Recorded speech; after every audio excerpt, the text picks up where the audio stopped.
Well, history has a funny, bizarre way of repeating itself because I am always, as you know, perpetually cursed. Whenever I go away for a weekend, something big tends to happen. Last year, every single time I went away, um, or even left the country, although technically I didn't leave the country this time. maybe that's why technically in the grand scheme of things it wasn't that big an issue. But every single time I was going away last year, the government was falling. Prime ministers were resigning. They were being overthrown by the 1922 committees. We had a situation where I left the UK currently with a prime minister coming back to a situation where they didn't even know if she was going to remain at that time.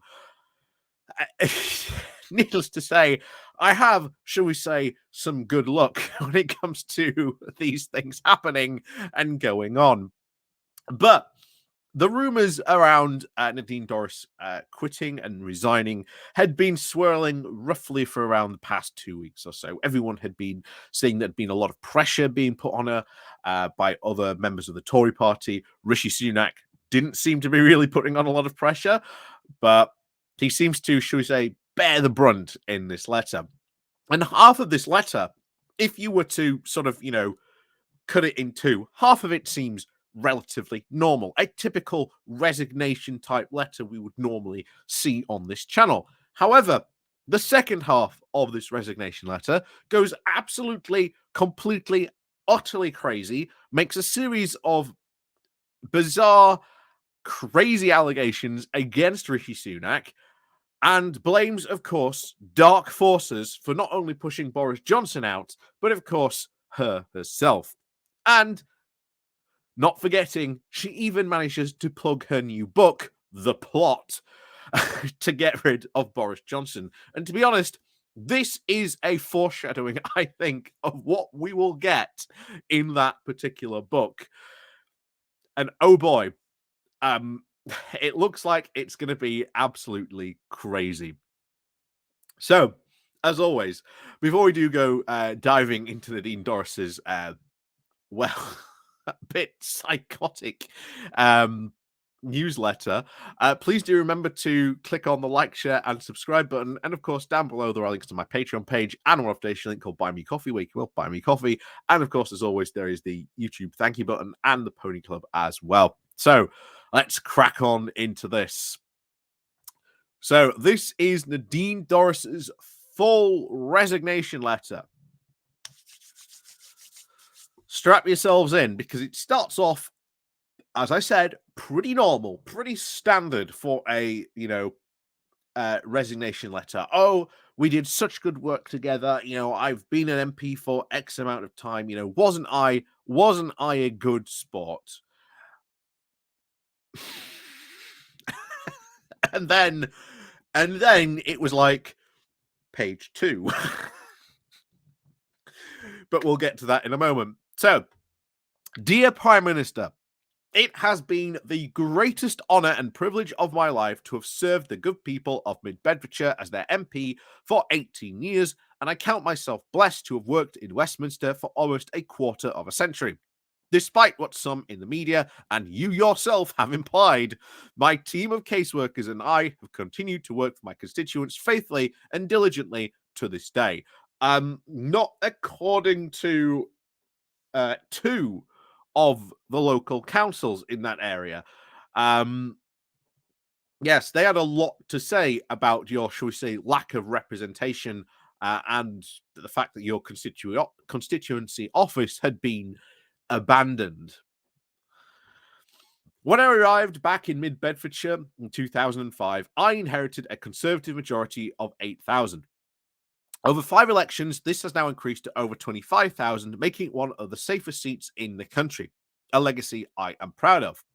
Well, come this by-election, probably not going to be the case. Probably not going to be the case. I don't know at the moment who's most likely to win potentially in this by-election, but it does look like that this is going to be probably maybe early September-ish.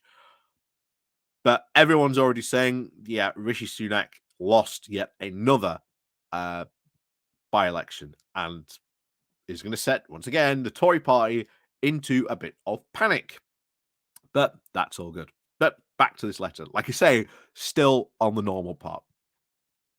So during my time as a Member of Parliament, I have served as a backbencher, a bill committee chair, a parliamentary undersecretary for Secretary of State before becoming the Minister of State Department for Health and Social Care during the COVID crisis, after which I was appointed the Secretary of State for the Department of Digital, Culture and Media and Sport, and I continued my cabinet role, which was extended to me by your predecessor, Liz Truss, and I'm grateful for your and I like how she gets this in.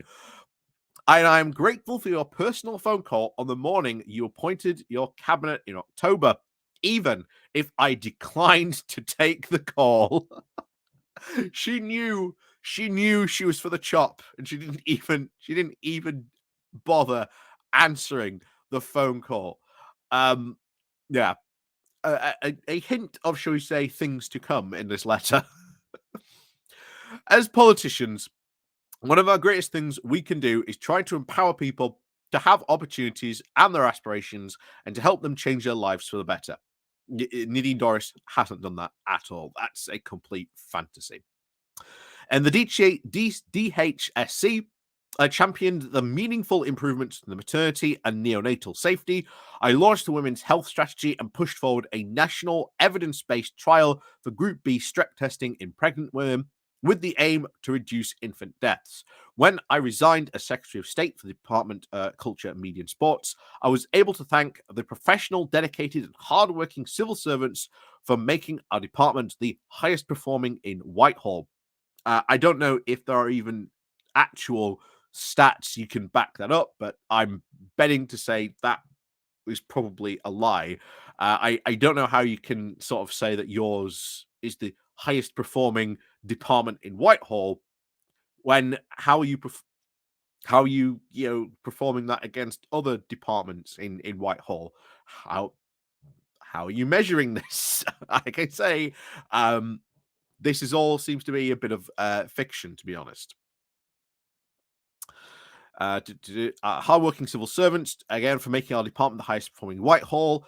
We worked tirelessly to strengthen the online safety bill. More on that later. To protect young people, froze the BBC license fee. More on that later as well.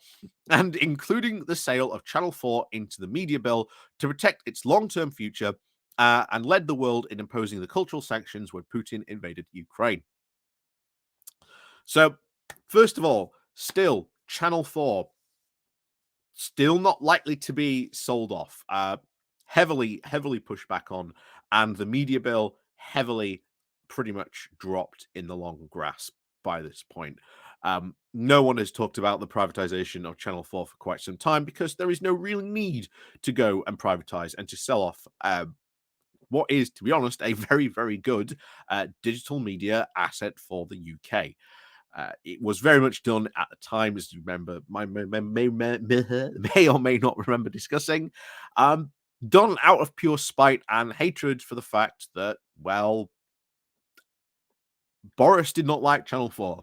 So he saw it as a sort of personal mission to try and get rid of Channel 4 because he didn't like how they were one of certainly the big channels at the time who would really take it to him.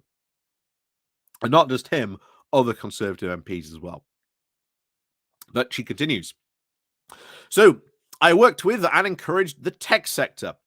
I don't think I've ever seen her encourage the tech sector, but like I say, this resignation letter has already been derided by her own party members as a complete work of fiction.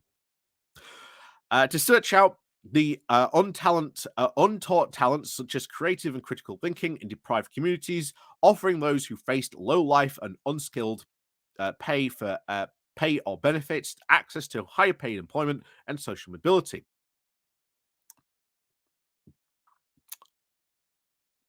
No real example of that. No bill or anything like that. What many CEOs I spoke to in the tech sector and businesses really wanted was meaningful. Like this is where it starts to turn. This is where it starts to turn. I want to point this out. When I spoke to in businesses in the tech sector, they really wanted meaningful regulatory reform from you and as chancellor to enable companies not only to establish in the UK but to list on the London Stock Exchange rather than New York. And we've talked about this before. Why would you list in the London Stock Exchange where it's not as valuable to be listed uh, when you can list yourself instead in New York, where it's a lot more, should we say, higher pristine? And the London Stock Exchange has been very much devalued because of Brexit. Tech companies really don't want to go on the London Stock Exchange. They would rather go on the New York one. And then this is where it gets fun. Ooh. You flashed your gleaming smile in your Prada shoes and Savile Row suit, and from behind the camera, but you just weren't listening. All they returned were the platitudes and a speech illustrating how wonderful life was in California. London is now losing its appeal as more UK-based companies seek better listing opportunities in the US. That, Prime Minister, is entirely down to you. She's not wrong, but missing out the fact that you've had 13 years of conservative rule. Brexit has played a very large part in that. But of course, Nadine ain't going to mention that. Long before my resignation announcement, in July of 2022, I advised the Cabinet Secretary, Simon Case, of my intention to step down. And senior figures in the party, close allies of yours, have continued to this day to implore me to wait until the next general election, rather than inflict yet another damaging by-election on the party at a time when you were consistently 20 points behind in the polls. So that's the excuse. That's the excuse Nadine Dorries is giving as to why she chose not to do this. The key Rishi Sunak allies, according to her, in her own words, were telling her not to do that and wait until the next general election. That's all she was doing. She was just waiting, even though she went out as this Boris Johnson did, saying, "I'm resigning, effective immediately." You do not resign effective immediately and then just continue on in your post. But like I say, it is just beginning. Having witnessed firsthand as Boris Johnson and then Liz Truss were taken down, I decided that the British people had a right to know what was happening in their name. Why is it that we've had 5 Conservative prime ministers since 2010? Because the Conservative Party has been an absolute fractional infighting mess. That's why. With one of the previous 4 not even for not having left office as a result of losing a general election. This is a democratic deficit which the mother of all parliaments should be deeply ashamed of, and which you and I know is the result of the machinations of a small group of individuals embedded deep at the centre of the party and Downing Street. Who are these individuals? Will Nadine Dorries name and shame these people? Well, she certainly, well, spoilers ahead, she certainly doesn't name any individuals in this current letter. Maybe she may do so later on. After all, she technically still has parliamentary privilege, of course. Will she name them in her upcoming book, The Pot? Who knows? So, to start with, my investigations. Jesus Christ, Nadine Dorries. I can just imagine Nadine Dorries watching Murder, She Wrote and thinking that, gee, she could be Agatha Fletcher, no problem. Yes. Certainly she was no Mrs. Fletcher. So, to start with, my investigations focused on the political assassination of Boris Johnson. But as I spoke to more and more people, I have spoken to a lot of people, from ex-prime ministers. Okay, who? Which ex-prime ministers? Cabinet ministers, both ex and current, according to her again. Who are these ex-cabinet ministers? Through all levels of government, Westminster, and even journalists. A dark story emerged, which grew even more disturbing with each person I spoke to. So, if Nadine Dorries has really uncovered this great, grand conspiracy, where is it? Like, where is it? Are you going to lay it out for us, Doris? Are you gonna name and shame people while you've got the time to do it and uncover this mass conspiracy which you claim you have uncovered? It became clear to me that as I worked, that the remaining as a backbencher was incompatible with publishing a book which exposes how the democratic process at the heart of our party has been corrupted. There you go. There's your book plug. there's your there's your book. There's your bit of your book pre-foreshadowing. And oh my word, if this is anything to go by, yeah, her book's going to be wild when that comes out. As I uncovered this alarming situation, I knew such were the forces ranged against me that I was grateful to retain my parliamentary privilege until today. And as you know, Prime Minister, those forces are today the most powerful figures in the land. Who are they, Nadine? Who are they? Name them. Unveil this conspiracy. The onslaught against me even included the bizarre spectacle of a cabinet secretary claiming, quote, without evidence to a select committee that he had reported me to the whips and speaker's office. Not only have neither office been able to confirm this was true, but they have no power to act as well he knows. It is surely a clear breach of the civil service impartiality as you could wish to see. Well, no, he was being quizzed in front of a select committee.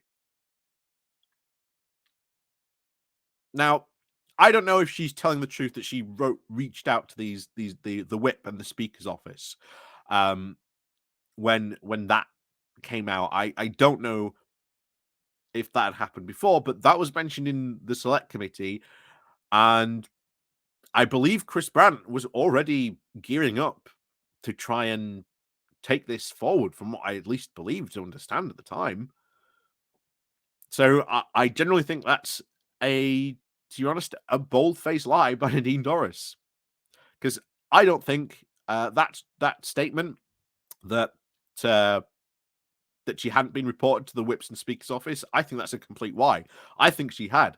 I think going from that point, if you look at the recent history, that was really the point where a lot of pressure, more and more pressure, has been piled on her by her fellow Conservatives to go, because they do not want to go through this whole scandal that's potentially probably going to unravel itself, which he seems to be possibly being in that, breaking a parliamentary rule. But we'll see. Then he continues. But worst of all has been the spectacle of a prime minister demeaning his office by opening the gates to the whip to whip up a public frenzy against one of his own MPs. No, Nadine. Everyone was like, "Why haven't you gone? You look like a complete idiot. You look like a complete fool." Saying that you want to remain until you get a valid reason why you were not made elevated to the House of Lords. You've already been given it, and yet you still stayed.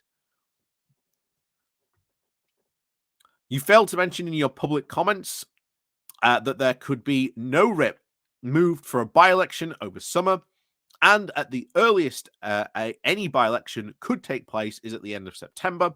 This is clearly orchestrated, and almost daily personal attacks demonstrated the pitiful low level that your government has descended into. While it is true you cannot have a by-election, you can actually prepare for one, though. You can have one take place in September, something which a lot of these local councils have been trying to figure out, trying to prepare for, because Nadine Dorries hasn't stepped down. They've been wasting huge amounts of money preparing for a by-election when Dorries just did not go. It has cost those councils a lot of money. And not only that, we've had not one, but 2 letters from different local councils in her constituency saying, yeah, she's not doing her job. And she hasn't been doing it for quite some time. They were not whipped up into a frenzy by Rishi Sunak. That was your own fault, Nadine. It's your own fault. All of this is your own fault. And you're not taking responsibility for it. So she continues, it is a modus operandi established by your allies, which has targeted Boris Johnson, transferred to then Liz Truss, and now moved on to me, painting herself in the same light as 2 ex-prime ministers. Classy. But I have not been a prime minister, and I do not have a security or protection. Attacks from people led by you declared open season on myself, and in the past weeks have resulted in the police having visited my home, contacting me on a number of occasions due to threats to my person. I think, to be honest, I don't know whether this is a lie or not, but Nadine Dorries, shall we say, hardly has a good track record when it comes to telling the truth. If you ever have seen these, things from police, they always say never ever publicly state that this has gone on. They always say this, even to MPs. So I fully think that the police are going to be there just going like, oh my God, we told her not to tell people. We told her not to tell people because that, hurts and hinders their investigation. If this is true, congratulations, you just hurt their police investigations, which was, again, protecting you, Nadine. Only yourself to blame. So, she continues still. Since you took office over a year ago, the country is run by a zombie parliament. Can't disagree with her, to be honest, on that one. When nothing meaningful has happened. Again, can't disagree with her on that either. What exactly has been done? What have you achieved? Can't disagree with her on that either. Again, shocking that we're agreeing with the Dean on this, but hey, she's right. It's a zombie parliament, hasn't really done anything, and has achieved really next to nothing. But she continues. You hold the office of Prime Minister, unelected, without a single vote, not even from your own MPs. Not true. They did have, the Tory leadership contest. It was undeniable that that Rishi was going to win, and Tory MPs in particular, and the whole party machine, did not want it to go to another vote because they'd had these 2.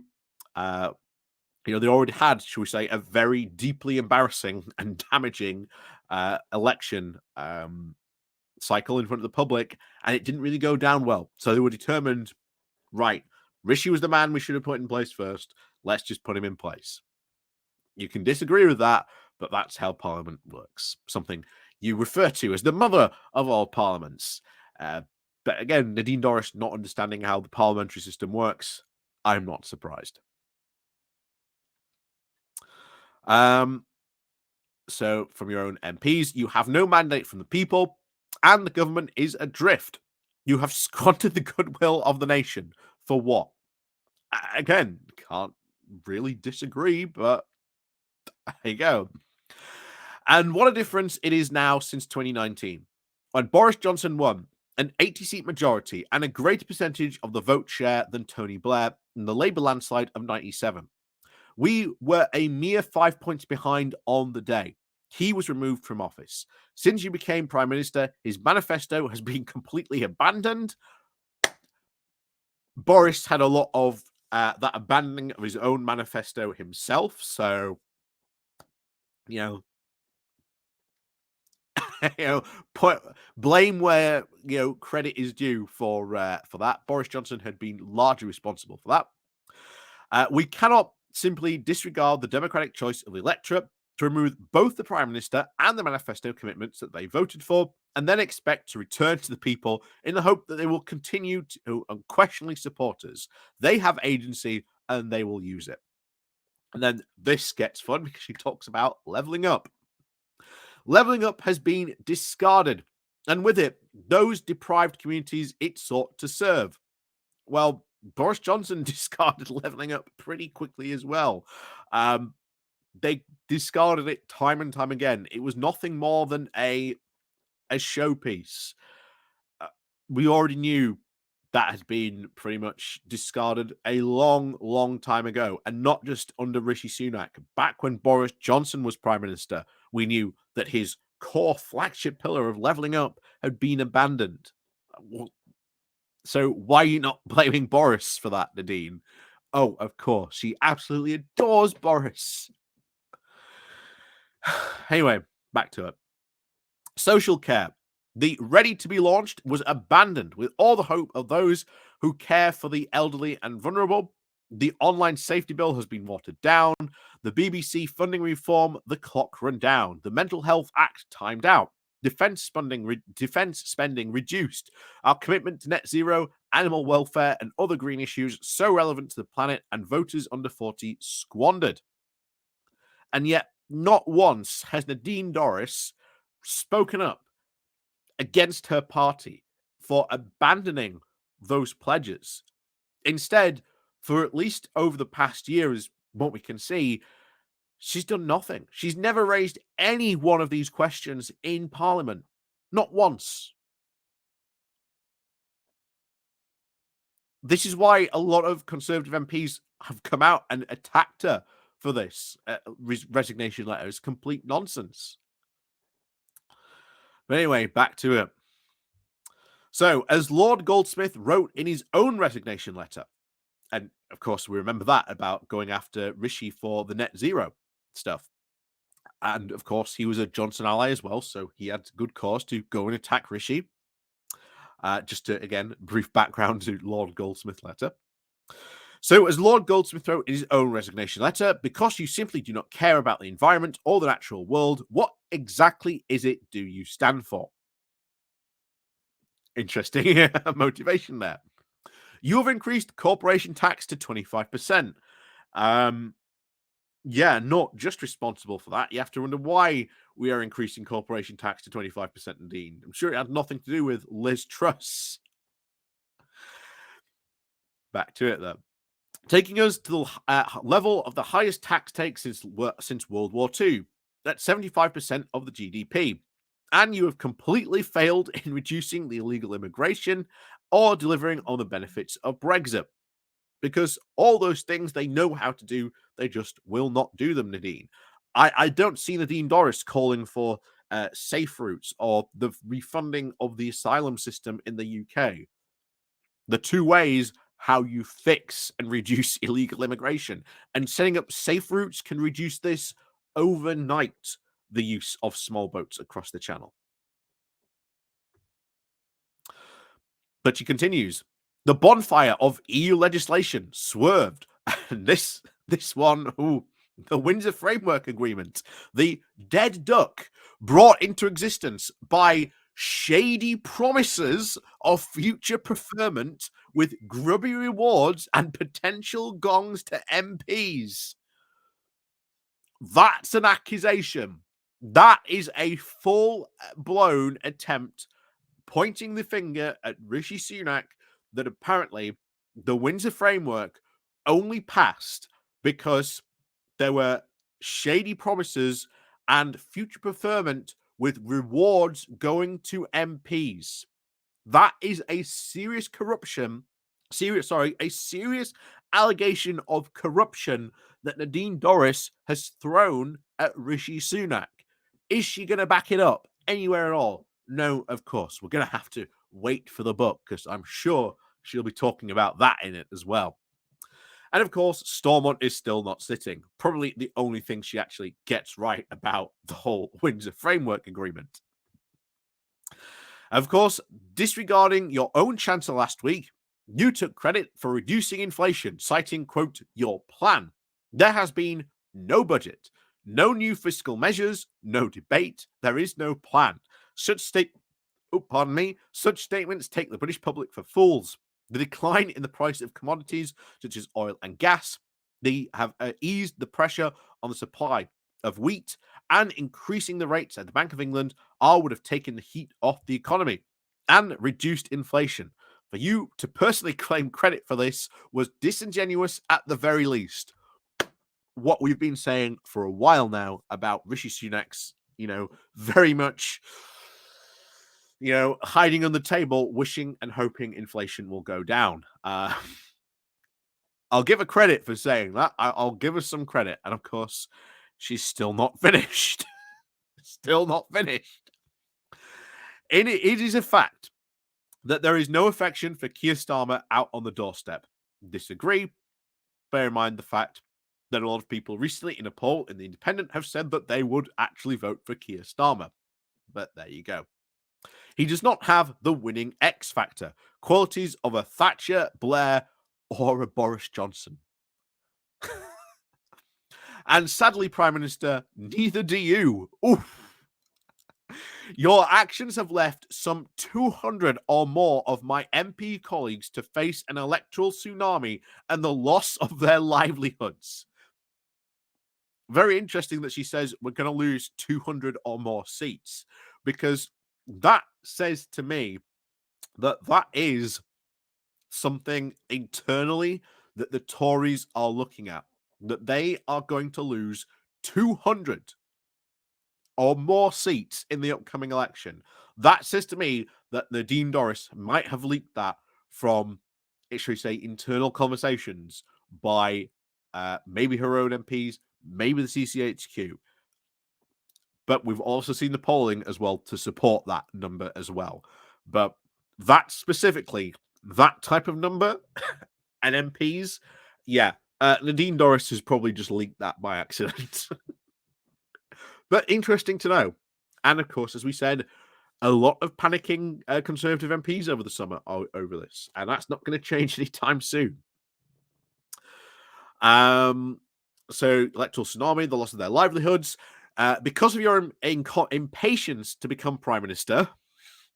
I like that. Impatience to become Prime Minister. You didn't wait your turn, accusing him of. You put your personal ambition above the stability of your country and our economy. What about what Liz Truss did? No mention of that. She continues, bewildered, we look in vain for the grand political vision of the people of this great country to hold on to, that would make all this disruption and subsequent inertia worthwhile. And we find absolutely nothing. I shall take some comfort for explaining to people exactly how you and your allies have achieved this. Again, another book plug upcoming. Achieved this undemocratic upheaval in my book. I am proud a working class conservative, which is why the levelling up agenda was so important to me. So important that she said nothing about it, how it was completely abandoned under Boris Johnson. But there you go.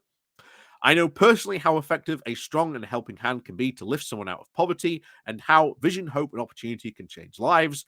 And exactly, she has done nothing and advocated nothing for that in her time as an MP. You have abandoned the fundamental principles of conservatism. History will not judge you kindly.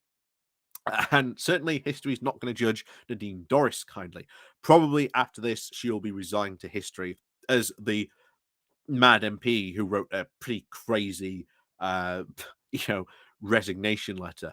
No one will be remembering Nadine Dorries kindly in a couple of years' time, if not, hopefully, completely forgotten as one of the absolutely most useless MPs and, well, ministers this country has ever known. But she finishes off with this. I shall today inform the Chancellor of my intention to take the Chiltern hurdles. This will enable the writ to be removed on September and the 4th of the by-elections you are so desperately seeking to take place. Yours sincerely, Nadine Dorries. Yep. Wow. Wow. That was Nadine Dorris's resignation letter. Um, Maybe we'll go over some of the reactions tomorrow of this. I'm quite tired. I've been up traveling since this morning from Belfast at about 3:30 this morning. But hey, it's been a fun day nevertheless. And yeah, that was Nadine Dorris's resignation letter. Crazy, not taking responsibilities for her own actions and why this was put in place. Pretty much ignoring the fact that leveling up was abandoned really under Boris Johnson, not really speaking on behalf of leveling up or all these things that she supposedly claims for. We've got the two letters from her local councils that says you haven't done anything really for over a year in Parliament. You're abandoning your constituencies. Your constituent offices have been left abandoned. Um, According to one of the councils we went through recently,